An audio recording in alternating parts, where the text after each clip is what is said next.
Well, he's back. Josh Jacobs with the Las Vegas Raiders. I apologize to all Raiders fans for calling them the Oakland Raiders, although I suspect that you still call them Oakland Raiders as well, Raiders fans, from time to time, either by accident or on purpose. Josh Jacobs is back, and Josh Jacobs makes history under the franchise tag. This thing's been around for 30 years. He was due to make $10.1 million. Now, let's rewind just a few weeks. Saquon Barkley, same franchise tag, same amount, different team, obviously. 10.1 became a deal worth up to like almost 11, with the 10.1 base and $900,000 in incentives that are all based on some pretty significant achievements for Barkley this year. Josh Jacobs takes that 10.1 and turns it into a base guarantee of 11.8 with $200,000 in incentives. This is the first time ever that a team with a player under the franchise tag, where the deadline has come and gone for doing a long-term deal, gave the player more money right out of the gates to get him to show up on a one-year deal. With Lance Briggs and Albert Haynesworth, their teams had agreed to just not tag them the next year. The Raiders did not agree to not tag Jacobs next year, but they've driven the number up so high this year. It works out to about $26 million over 2 years if they tag him again.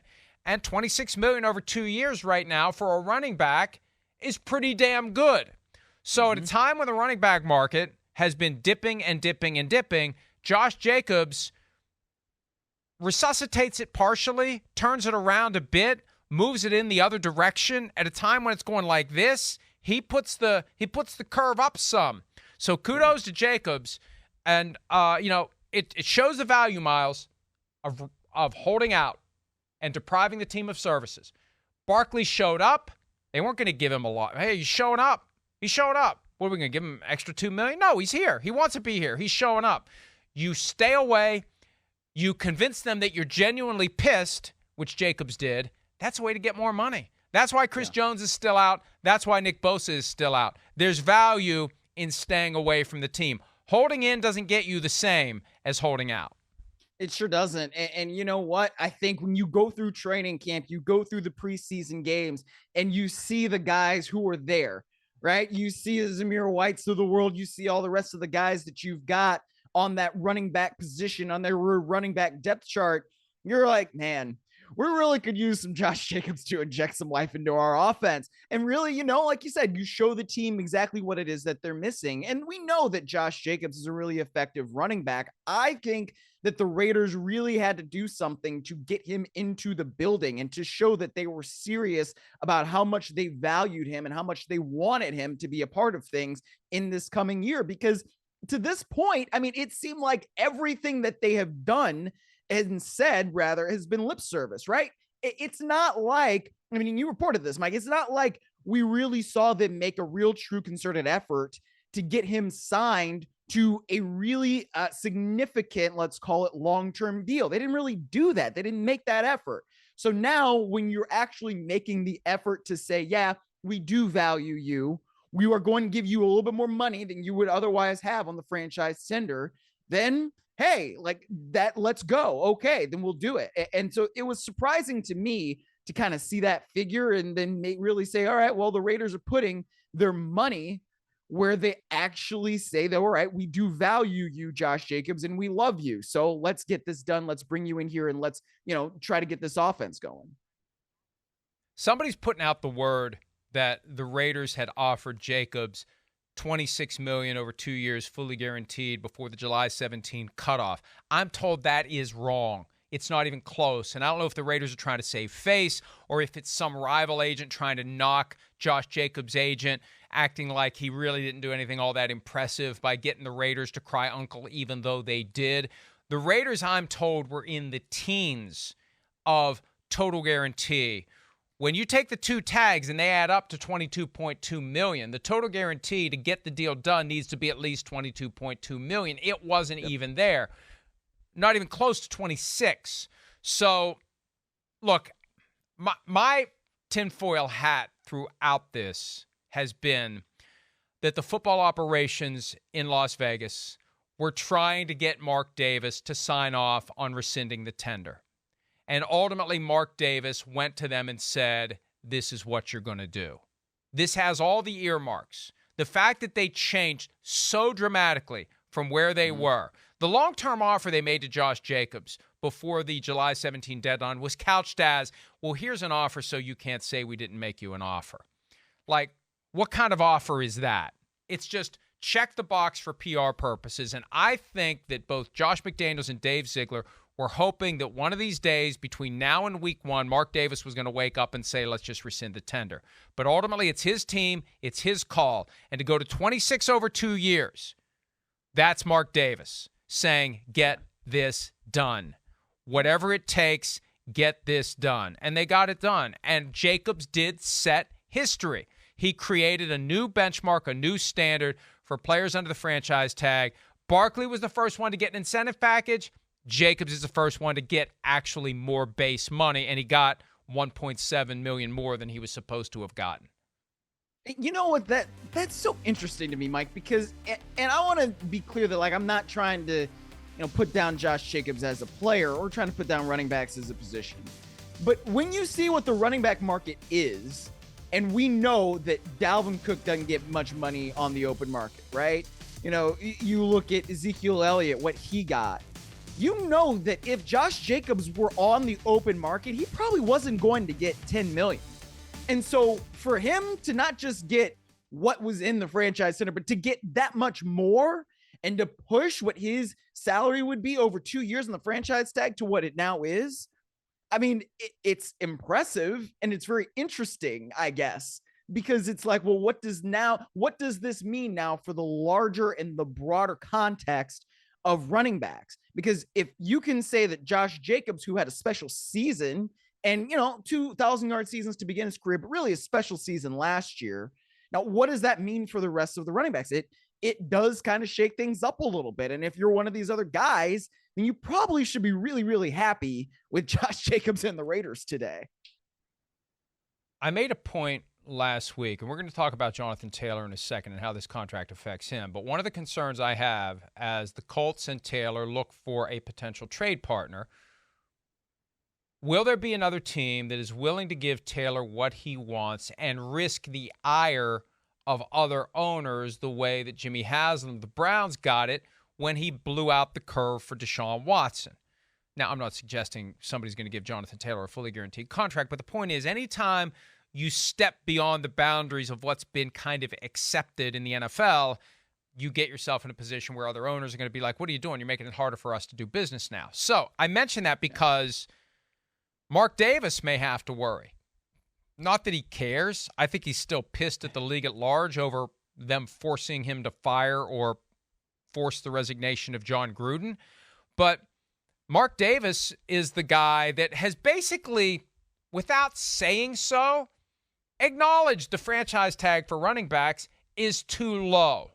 It shouldn't have been 10-1. It should have been 12. It should have been higher.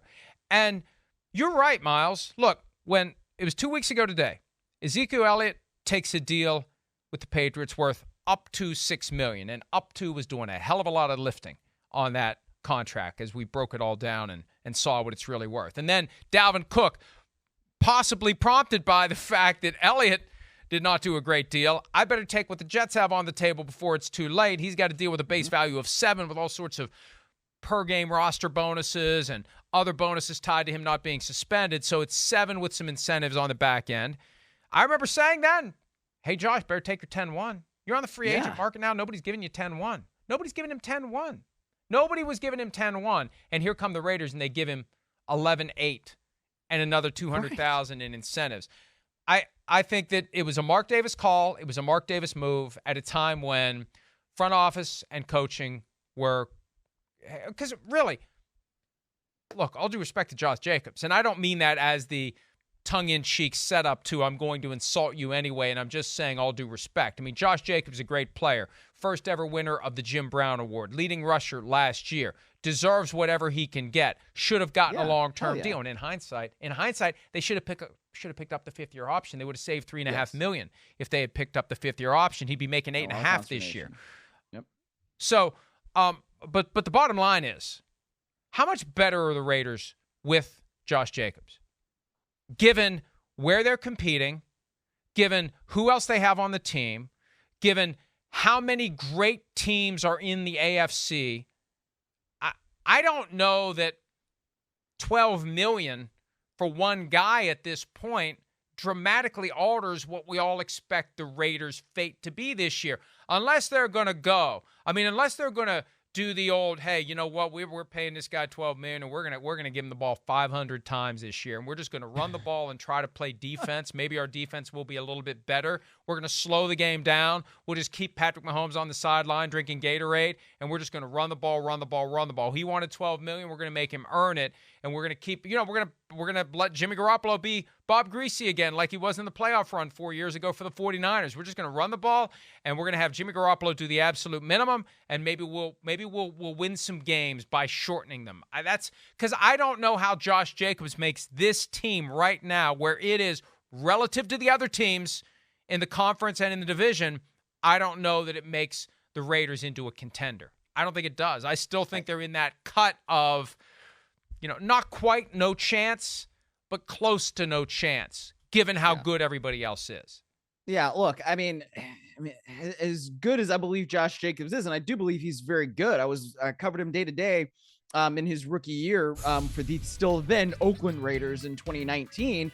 And look, he showed some real good traits of being elusive, of being powerful, and he's only continued that, and he did it last year.